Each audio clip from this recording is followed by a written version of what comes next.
रक्षाबंधन और स्नान पूर्णिमा का अद्भुत धार्मिक महत्व। श्री शिवाय नमस्तुभ्यम। श्री शिवाय नमस्तुभ्यम। हर हर महादेव। नमस्कार प्रिय भक्तों, आप सभी का स्वागत है हमारे इस पावन आध्यात्मिक परिवार में। भक्तों, सावन का महीना भगवान भोलेनाथ को अत्यंत प्रिय माना जाता है। सावन की भक्ति, शिवलिंग पर जल अर्पण, बेलपत्र चढ़ाना, ओम नमः शिवाय और श्री शिवाय नमस्तुभ्यम का स्मरण, ये सभी साधक को भगवान शिव की भक्ति से जोड़ने वाले सरल माध्यम माने जाते हैं। लेकिन सावन की पूर्णिमा अपने आप में बहुत विशेष मानी जाती है। इसी दिन रक्षाबंधन का पावन पर्व आता है। इसलिए यह दिन केवल भाई बहन के प्रेम का दिन नहीं, बल्कि स्नान, दान, जप, पूजा, संकल्प और पारिवारिक मंगल कामना का भी अवसर माना जाता है। शास्त्रीय परंपराओं में श्रावण पूर्णिमा के दिन प्रातः स्नान, संध्या, जप और देवपितृर्षि तर्पण का उल्लेख मिलता है। रक्षाबंधन का वास्तविक अर्थ क्या है? भक्तों, रक्षाबंधन शब्द दो शब्दों से मिलकर बना है, रक्षा और बंधन। बहन जब अपने भाई की कलाई पर राखी बांधती है तो वह केवल एक धागा नहीं बांधती, बल्कि प्रेम, विश्वास और मंगल कामना का संकल्प बांधती है। भाई भी अपनी बहन के सम्मान, सुख और सुरक्षा की भावना को स्वीकार करता है। इसलिए इस दिन हमें केवल राखी बांधने तक सीमित नहीं रहना चाहिए। हमें अपने परिवार के प्रति प्रेम, सम्मान और जिम्मेदारी को भी मजबूत करना चाहिए। धार्मिक परंपरा में रक्षाबंधन को श्रावण पूर्णिमा से जोड़ा गया है और इसे राखी पूर्णिमा भी कहा जाता है। स्नान पूर्णिमा का क्या महत्व है? अब बात करते हैं स्नान की। पूर्णिमा के दिन प्रातःकाल स्नान करके मन को शांत करना और भगवान का स्मरण करना शुभ माना जाता है। यदि संभव हो तो किसी पवित्र नदी या तीर्थ में स्नान किया जा सकता है। यदि यह संभव न हो तो घर पर ही स्वच्छ जल से स्नान करके उसमें थोड़ा गंगा जल मिलाकर श्रद्धापूर्वक स्नान किया जा सकता है। लेकिन भक्तों, याद रखिए, केवल शरीर को पानी से धोना ही धार्मिक स्नान नहीं है। मन की गंदगी को दूर करना भी उतना ही आवश्यक है। मन में किसी के लिए द्वेष है तो उसे छोड़ने का संकल्प करें। किसी से गलती हुई है तो क्षमा मांगने का भाव रखें। किसी ने आपको दुख दिया है तो भगवान शिव के चरणों में उस दुख को समर्पित कर दें। यही स्नान की वास्तविक भावना बन सकती है। रक्षाबंधन के दिन भगवान शिव की पूजा कैसे करें? भक्तों, सुबह जल्दी उठकर स्नान करें, स्वच्छ वस्त्र धारण करें और घर के मंदिर में दीपक जलाएं। इसके बाद भगवान शिव का ध्यान करते हुए कहें, हे महादेव, मेरे परिवार पर अपनी कृपा बनाए रखना।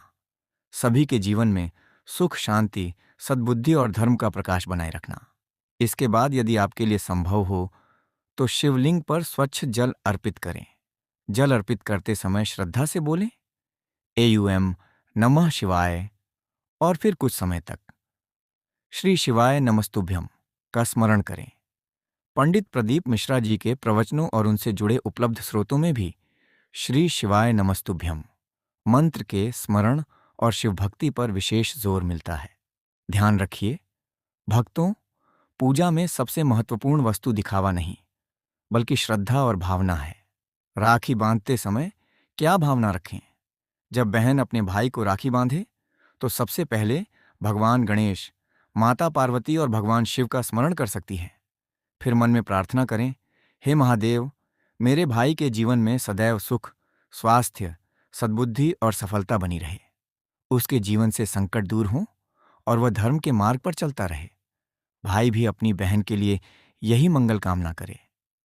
अगर भाई बहन एक दूसरे से दूर हैं, तब भी मन से भगवान शिव के सामने एक दूसरे के लिए प्रार्थना की जा सकती है, क्योंकि भगवान के लिए दूरी नहीं, भावना महत्वपूर्ण है। इस दिन दान का भी महत्व। पूर्णिमा के अवसर पर अपनी सामर्थ्य के अनुसार जरूरतमंद व्यक्ति को भोजन, वस्त्र, फल या अन्य उपयोगी वस्तु का दान करना पुण्यकारी भावना से किया जा सकता है। लेकिन यहां भी एक बात याद रखें, दान दिखावे के लिए नहीं, सेवा के भाव से होना चाहिए। यदि कोई गरीब व्यक्ति आपके सामने भोजन की अपेक्षा लेकर आता है तो उसे सम्मानपूर्वक भोजन कराना भी बहुत बड़ी मानव सेवा है, क्योंकि भगवान शिव केवल मंदिर में ही नहीं, बल्कि प्रत्येक जीव में दिखाई देने वाली करुणा में भी अनुभव किए जा सकते हैं। पितरों का स्मरण श्रावण पूर्णिमा से संबंधित धार्मिक परंपराओं में देवता, अर्षि और पितरों के तर्पण का भी उल्लेख मिलता है। इसलिए इस दिन अपने पूर्वजों का श्रद्धापूर्वक स्मरण करें, उनके लिए प्रार्थना करें। हे भगवान शिव, हमारे पूर्वजों को शांति प्रदान करें और हमारे परिवार को सद्बुद्धि दें। यदि आपके परिवार में तर्पण आदि की कोई पारंपरिक विधि चली आ रही है, तो उसे अपने कुलाचार और योग्य आचार्य के मार्गदर्शन के अनुसार ही करें।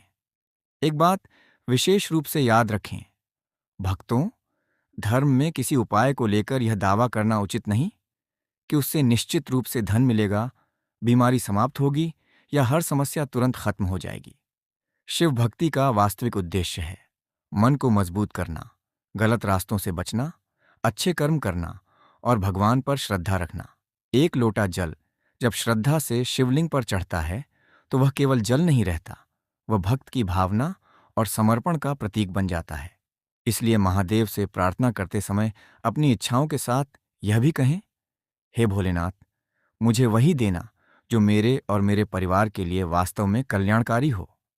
रक्षाबंधन पर यह संकल्प जरूर लें। इस पवित्र दिन एक संकल्प करें, मैं अपने माता पिता का सम्मान करूंगा, मैं अपने भाई बहन के साथ प्रेम रखूंगा, मैं किसी जरूरतमंद का अपमान नहीं करूंगा, मैं झूठ और छल से दूर रहने का प्रयास करूंगा, मैं भगवान शिव का स्मरण करूंगा और सबसे महत्वपूर्ण, मैं अपने